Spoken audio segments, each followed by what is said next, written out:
Each year, thousands of men who proudly fought for our country and survived the perils of war succumb to an enemy they could not defeat. Prostate cancer kills over 30,000 men each year, is the second leading cause of cancer death in the United States, and the leading cause among elderly men. Here at the Houston Veterans Affairs Medical Center, they're trying to lower those numbers and increase the chances of survival. Benjamin Muller was a World War II tail gunner and former prisoner of war. We were shot down. We were in B-25. We were attacking a Chinese island held by the Japanese and shot down off the coast and ditched in the water. The pilot somehow never made it out, but 3 of us survived. The co-pilot floated off in the water and never saw him again. Staff Sergeant Muller had survived the fiery plane crash, but quickly things would turn for the worse. Together and paraded us, and things were thrown at us and they beat us up. After 5.5 months in a small bamboo cage-like enclosure, he held on firmly, believing help would arrive. August the 15th, an atomic bomb was dropped.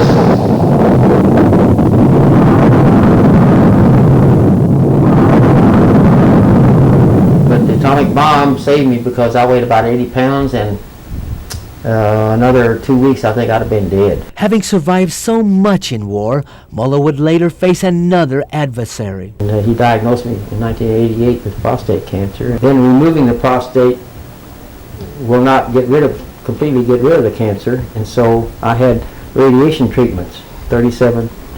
I was put on hormonal treatment, which is a treatment, now it's a treatment every 4 months. I get an injection of Lupe, and I take a daily pill of Casodex. Dr. Teresa Hayes conducts research and treatment of prostate cancer at the VA hospital. Well, we're doing a number of clinical trials regarding prostate cancer here at the VA. 2 of them involve preventing prostate cancer. One of them is the SELECT trial, the selenium and vitamin E cancer prevention trial. Another prostate cancer prevention trial that we're doing is the high-grade PIN study. High-grade PIN, that stands for prostate intraepithelial neoplasia.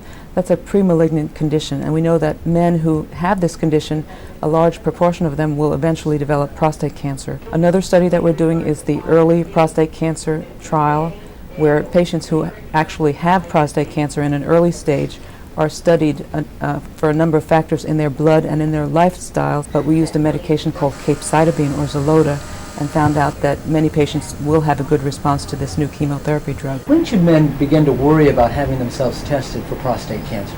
Well, it's recommended at the age of 50 that men have a digital rectal exam as well as a yearly PSA, and then thereafter they should follow up with their physician yearly. Muller is passionate in his crusade for prostate cancer awareness. His father, a chaplain in the Army, and 2 brothers all died of prostate cancer. Some might consider Muller fortunate to be alive, or even a dead man walking. A courthouse memorial in his hometown of El Paso bears his name among the list of dead, when in fact he was missing in action and feared dead. But as you can see, he's very much alive and quite active. Benjamin Muller is just one of many prostate cancer survivors, and it is encouraging results such as these that compel physicians and staff members to soldier on in the research and treatment of prostate cancer. From the Houston VA Medical Center, I'm R.C. Consemiu.